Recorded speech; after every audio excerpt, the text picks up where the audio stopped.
الحمد لله رب العالمين والصلاة والسلام على سيد المرسلين وعلى آله وأصحابه وأزواجه وذرياته وأهل بيته أجمعين أما بعد فأعوذ بالله من الشيطان الرجيم بسم الله الرحمن الرحيم قل تعالوا أتل ما حرم ربكم عليكم ألا تشركوا به شيئا وبالوالدين إحسانا ولا تقتلوا أولادكم من إملاق نحن نرزقكم وإياهم ولا تقربوا الفواحش ما ظهر منها وما بطن ولا تقتلوا النفس التي حرم الله إلا بالحق ذلكم وصاكم به لعلكم تعقلون۔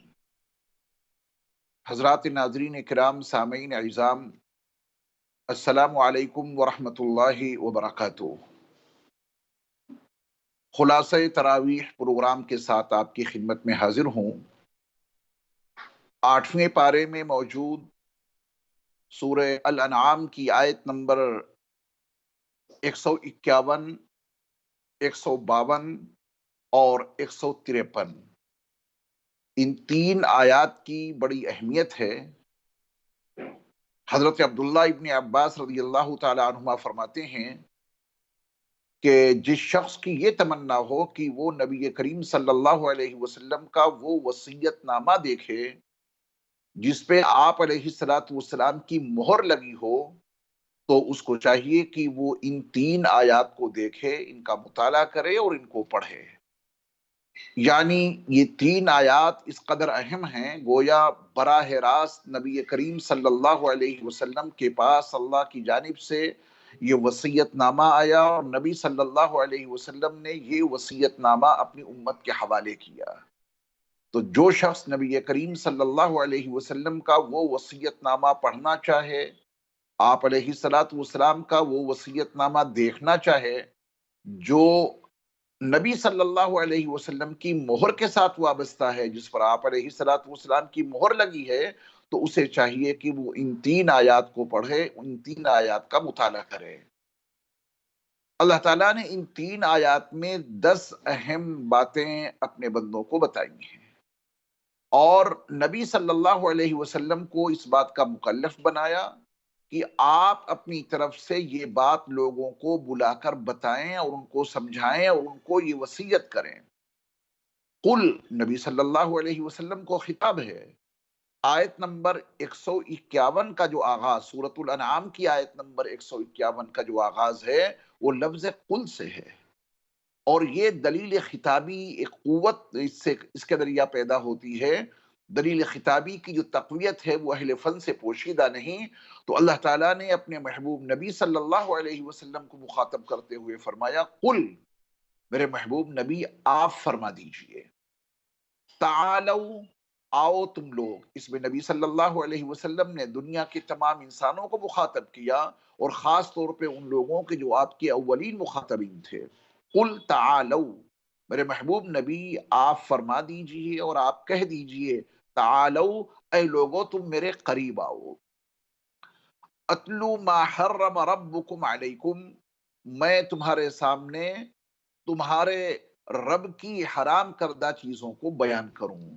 تمہارے رب نے تمہارے لیے کیا کیا چیزیں حرام ٹھہرائی ہیں، آؤ میں تم کو تمہارے رب کی حرام کردہ چیزوں کو تمہارے سامنے بیان کروں، تم ان کو پوری توجہ سے سنو اور ان سے اپنے آپ کو مکمل طور پہ بچانے کی کوشش کرو۔ اس میں 10 اہم چیزوں کا بیان ہے، اس کو بطور سبق کے سنیے اور خلاصہ تراویح کے اس درس میں اس کو محفوظ کیجئے۔ بہت ہی اہم چیز ہے، جیسا کہ میں نے عبداللہ ابن عباس رضی اللہ تعالی عنہما کے حوالے سے عرض کیا کہ جو شخص یہ چاہتا ہے کہ نبی صلی اللہ علیہ وسلم کا وہ وصیت نامہ دیکھے جس پہ آپ کی مہر لگی ہوئی ہے، تو اس کو چاہیے کہ وہ ان 3 آیات کا مطالعہ کرے۔ یہ نبی صلی اللہ علیہ وسلم کا بڑا اہم وصیت نامہ ہے۔ تو اللہ تعالیٰ نے اپنے محبوب نبی صلی اللہ علیہ وسلم کو حکم دیا کہ قل، میرے محبوب نبی آپ فرما دیجئے، ان کو مخاطب کرتے ہوئے ان سے کہیے، تعالو، آؤ تم لوگ میرے قریب آؤ، اتلو ما حرم ربکم علیکم، تمہارے رب نے تم پر جو کچھ حرام ٹھہرایا ہے وہ میں تمہارے سامنے بیان کروں، اس کی میں تمہارے سامنے تلاوت کروں، اور تم کو بتلا دوں کہ تمہارے رب نے تمہارے لیے کیا کیا چیزیں حرام ٹھہرائی ہیں۔ ان 10 چیزوں میں جو سب سے پہلی چیز ہمارے اللہ نے اپنے نبی کے ذریعہ اپنے بندوں تک حرام کام واضح کیا ہے وہ یہ ہے، اللہ تشرکو بھی شیئا، اللہ تعالیٰ کے ساتھ تم کسی بھی چیز کو شریک نہ ٹھہراؤ۔ شیئا، مفسرین نے لکھا ہے کہ لفظ شیئا کے اضافے سے اللہ نے یہ واضح کر دیا کہ ہر طرح کے شرک سے خود کو بچانا ہے، کسی بھی چیز کو کسی بھی طرح اللہ کے ساتھ کسی چیز کو شریک نہیں ٹھہرانا ہے، کیونکہ شرک وہ پاپ ہے، شرک وہ جرم عظیم ہے، شرک وہ سب سے بڑا گناہ ہے جو معاف نہیں ہو سکتا۔ ان شرک لظلم عظیم، شرک بہت بڑا جرم ہے۔ ان اللہ لا یغفر ان یشرک بہ، اللہ تعالیٰ اپنے ساتھ شرک کرنے کو معاف نہیں کر سکتا۔ وَيَغْفِرُ مَا دُونَ ذَلِكَ لِمَن يَشَاءُ، اور شرک کے علاوہ جو اور گناہ ہیں اللہ چاہیں گے تو ان کو معاف کر دیں گے، لیکن شرک کی معافی نہیں ہے۔ ہاں، کوئی آدمی شرک کی معافی چاہے، توبہ کرے، اللہ کی وحدانیت کا اقرار کرے، لا الہ الا اللہ پڑھے، تو پھر اس شرک کو اللہ ضرور معاف کریں گے، لیکن بغیر معافی کے اللہ تعالیٰ شرک والے گناہ کو کبھی معاف نہیں کر سکتے۔ یہ غیر معافی والا جرم ہے، تو اللہ تعالیٰ نے اپنے بندوں کو اپنے نبی کے ذریعہ سے یہ وصیت بھیجی اور یہ پیغام بھیجا کہ تم کو چاہیے کہ تم اللہ کے ساتھ کسی کو شریک نہ ٹھہراؤ، ذرہ برابر بھی کسی چیز کو اپنے اللہ کے ساتھ شریک نہ ٹھہراؤ۔ اللہ کی ذات میں شرک نہ ہو، اللہ کی صفات میں شرک نہ ہو، اللہ کی صفات کے تقاضوں میں کوئی شرک نہ ہو، خود کو شرک ظاہری اور شرک باطنی، شرک جلی اور شرک خفی سے مکمل طور پہ خود کو بچا کے رکھو، کیونکہ اللہ کی ذات میں کوئی شریک نہیں، اللہ کی صفات میں کوئی شریک نہیں، اللہ کی صفات کے تقاضوں میں کوئی شریک نہیں۔ لہذا تمہیں چاہیے کہ تم اللہ کی ذات میں اور اللہ کی صفات میں اور اللہ کی صفات کے تقاضوں میں کسی کو شریک نہ ٹھہراؤ۔ شرک جلی سے لوگ واقف ہوتے ہیں، لیکن شرک خفی، ریا، نام و نمود، شہرت کے جذبے، یہ شرک خفی میں آتا ہے۔ اللہ تعالیٰ ہم سب کو ہر طرح کے شرک سے ہمیشہ محفوظ رکھے، خالص توحید کا عقیدہ اپنانے کی توفیق عطا فرمائے۔ تو یہ پہلا کام جو حرام ٹھہرایا ہے ہمارے اور آپ کے رب نے ہمارے اور آپ کے لیے، وہ شرک ہے۔ ہمیں اور آپ کو چاہیے کہ اپنے آپ کو اس سے مکمل محفوظ رکھیں، اپنے عقیدوں کو مکمل طور پہ خالص رکھیں۔ دوسری چیز وَبِالْوَالِدَيْنِ احسانا، اللہ تعالیٰ نے اس کو ایجابی انداز میں بیان کیا ہے۔ والدین کی نافرمانی نہیں ہونی چاہیے، والدین کے ساتھ میں کسی بھی طرح کا غیر اخلاقی رویہ نہیں اختیار کرنا چاہیے۔ والدین کا بہت بلند و بالا مقام ہے، والدین کی عظمت قرآن مقدس میں جا بجا مذکور ہے۔ تو اللہ تعالیٰ نے یہ دوسری بات بتائی، وہ یہ ہے کہ والدین کے ساتھ حسن سلوک تمہیں کرنا ہے، ان کی شان میں کسی بھی طرح کی کوئی گستاخی نہیں ہونی چاہیے، ان کی شان میں تمہیں اف بھی کہنے کی اجازت نہیں ہے، ان کو ڈانٹنے اور ڈپٹنے اور جھڑکنے کی اجازت نہیں ہے۔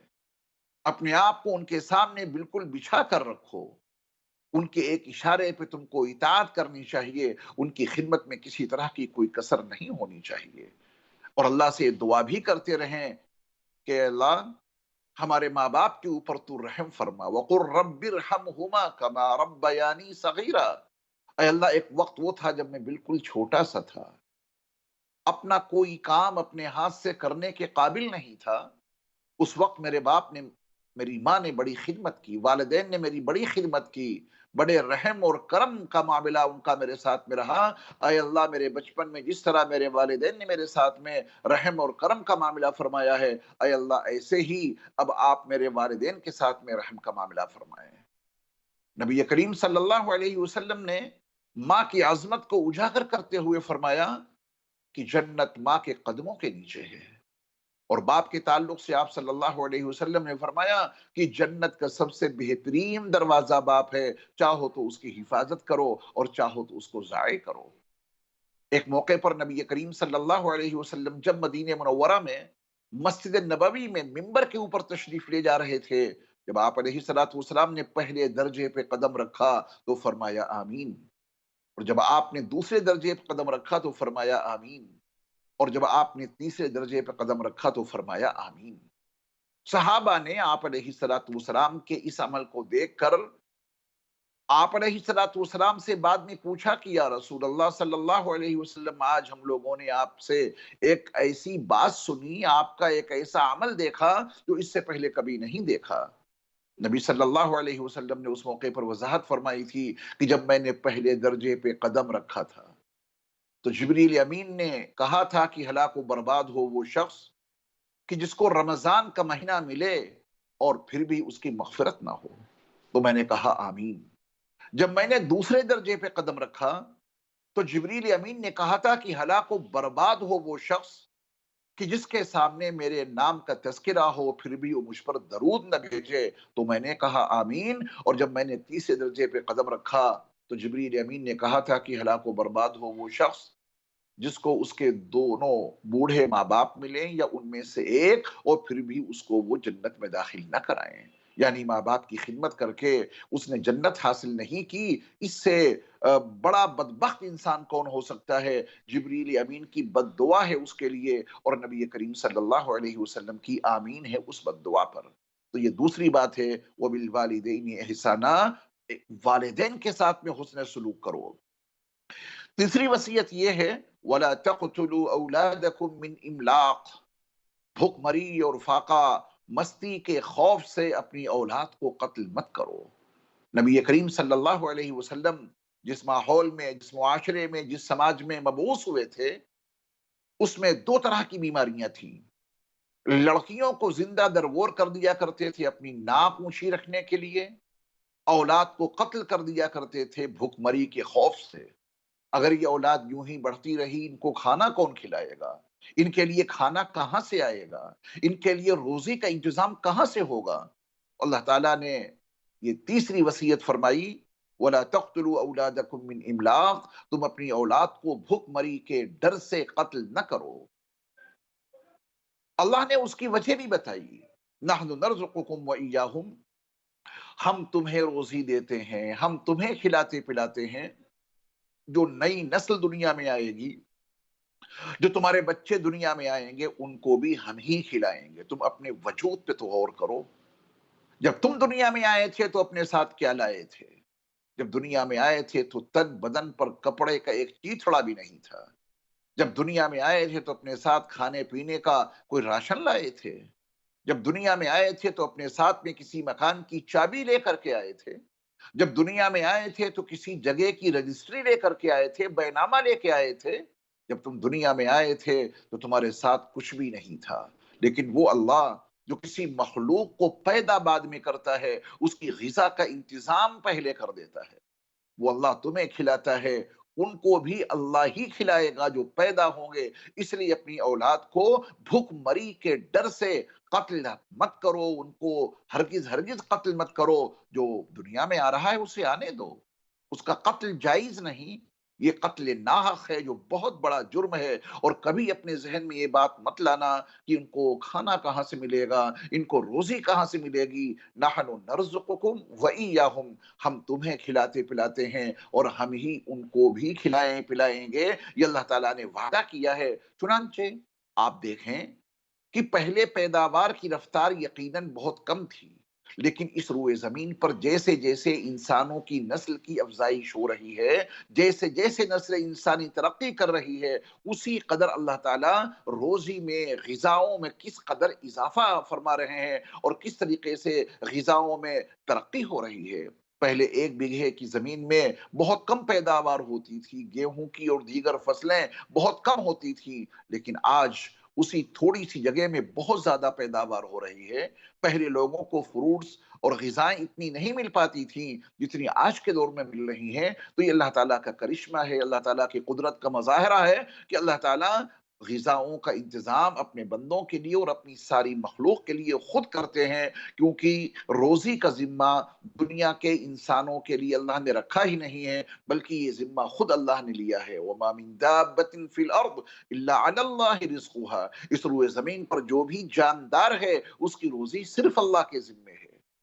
انسانوں کا ہی مسئلہ نہیں، دنیا میں کتنی مخلوق ہے، جنگلوں میں جانور ہیں، خشکی سے زیادہ تری میں اللہ کی مخلوق موجود ہے، سمندر میں اللہ کی کتنی مخلوق ہے، کتنی بڑی مخلوق ہے، سب سے بڑی مخلوق سمندر میں ہی ہے، اللہ اس کو بھی غذا دیتے ہیں۔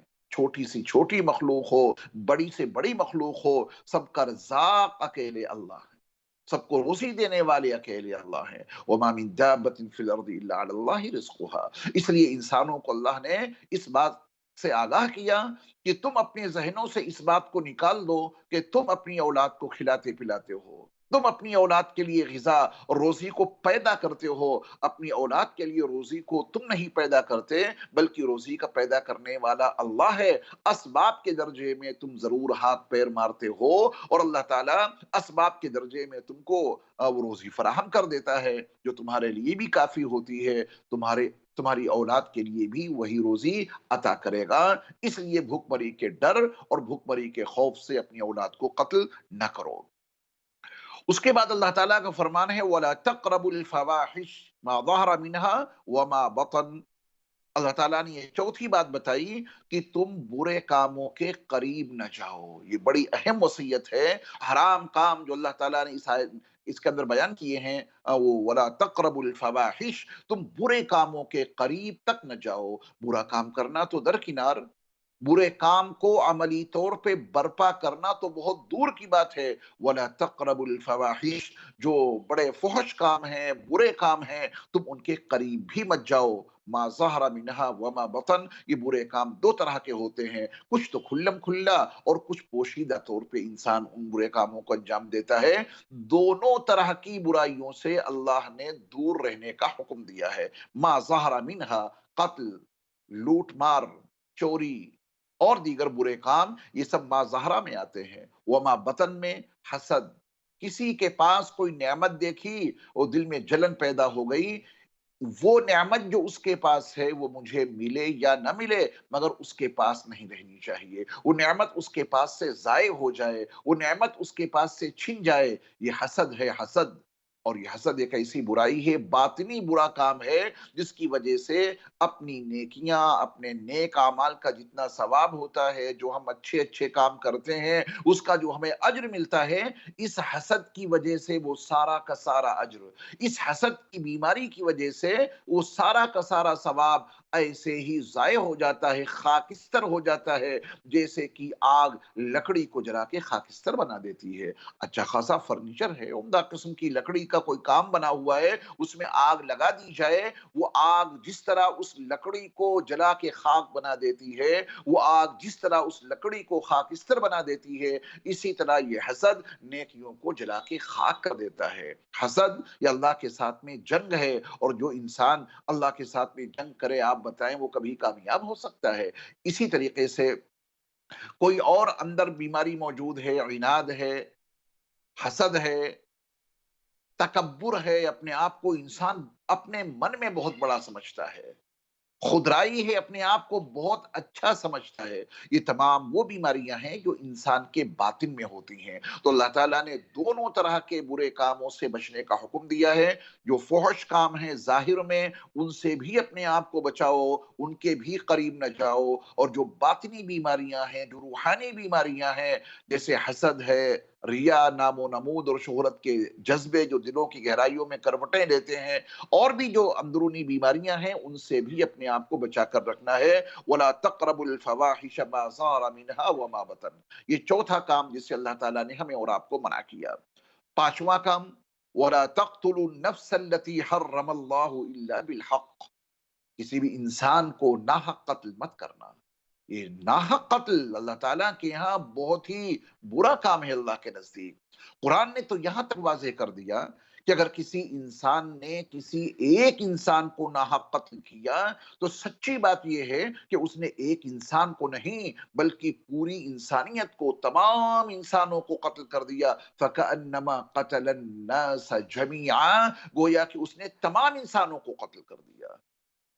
اس کو ناحق قتل کا خون اس کے منہ لگ گیا ہے، اس کو ناحق قتل کرنے کی عادت پڑ گئی ہے، پھر اس نے ایک انسان کو نہیں گویا تمام انسانوں کو قتل کر دیا۔ یہ قرآن کی تعبیر ہے، ایک ناحق قتل تمام انسانوں کے قتل کے برابر ہے۔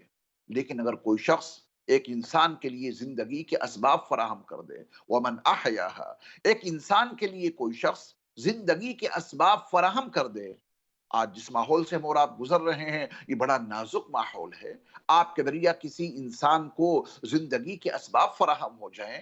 کتنے لوگ ہیں جو آج کے وقت میں بھوک مری کے شکار ہو گئے اس کرونا وائرس کی وجہ سے۔ آپ نے ان کے لیے کھانے کا انتظام کر دیا، آپ نے ان کے لیے پینے کا انتظام کر دیا، آپ نے ان کے لیے دوائی کا انتظام کر دیا، وہ بیمار ہے اس کو ہاسپٹل تک پہنچانے کا آپ نے انتظام کر دیا۔ اسباب زندگی اگر آپ نے کسی انسان کے لیے مہیا کر دیے تو قرآن کا بیان ہے کہ تم نے ایک انسان کے لیے نہیں بلکہ دنیا کے تمام انسانوں کو گویا تم نے زندگی عطا کر دی۔ یہ قرآن کی تعبیر ہے۔ الخیر فاؤنڈیشن کی طرف سے یقیناً آج کے دور میں لوگوں کے لیے بہت بڑے پیمانے پر خدمت اور تعاون کا سلسلہ جاری ہے۔ آپ اس حوالے سے الخیر فاؤنڈیشن کے ساتھ میں شرکت کر سکتے ہیں۔ جو آپ کو تعاون کرنا ہے وہ آپ یہاں تک پہنچائیں اور آپ کا یہ تعاون انشاءاللہ حقدار لوگوں تک پہنچے گا، ضرورت مند لوگوں تک پہنچے گا، کسی انسان کی زندگی کے بچانے میں آپ کا تعاون استعمال ہو جائے گا۔ اور قرآن کا بیان ہے وَمَنْ أَحْيَاهَا فَكَأَنَّمَا أَحْيَا النَّاسَ جَمِيعًا، جو شخص کسی ایک انسان کے لیے اسباب زندگی فراہم کر دے گویا اس نے دنیا کے تمام انسانوں کو زندگی فراہم کر دی۔ تو ایک انسان کا قتل یہ دنیا کے تمام انسانوں کے قتل کے مترادف ہے، یہ قرآن نے واضح کیا۔ اس لیے اللہ کا حکم ہے وَلَا تَقْتُلُوا النَّفْسَ الَّتِي حَرَّمَ اللَّهُ إِلَّا بِالْحَقِّ۔ آج کے سماج اور آج کے معاشرے کا اگر آپ تجزیہ کریں تو حیرت اور استعجاب کے سوا کچھ نہیں۔ معمولی معمولی باتوں پہ انسان کا قتل ہو جاتا ہے۔ پرنٹ میڈیا، الیکٹرانک میڈیا میں ایسی خبریں بھری رہتی ہیں کہ جن میں آئے دن یہ اندوہناک خبریں سننے کو ملتی ہیں کہ معمولی سی بات پہ ایک انسان نے انسان کا قتل کر دیا۔ چائے کے کپ اور چائے کے گلاس کی بنیاد پہ انسان کا قتل ہو جاتا ہے، بیڑی اور سگریٹ کی بنیاد پہ انسان کا قتل ہو جاتا ہے، روپے دو روپے کے لیے انسان کا قتل ہو جاتا ہے۔ قرآن کا تو یہ کہنا ہے ناحق قتل ہونا ہی نہیں چاہیے۔ یہ انسان اپنے جذبات پہ قابو نہیں پاتا، اس کے لیے صبر کی تلقین کی گئی تھی، اس نے صبر کا دامن چھوڑ دیا، اپنے آپ کو ایسی چیزوں میں مصروف رکھنا اس کا شیوا بن گیا جس کی وجہ سے اس کے مزاج میں ایک طرح کا خلل پیدا ہو جاتا ہے۔ صبر اور برداشت کی قوت اس کی ختم ہو گئی، جس کے نتیجے میں معمولی معمولی باتوں پہ قتل ناحق ہو جاتا ہے۔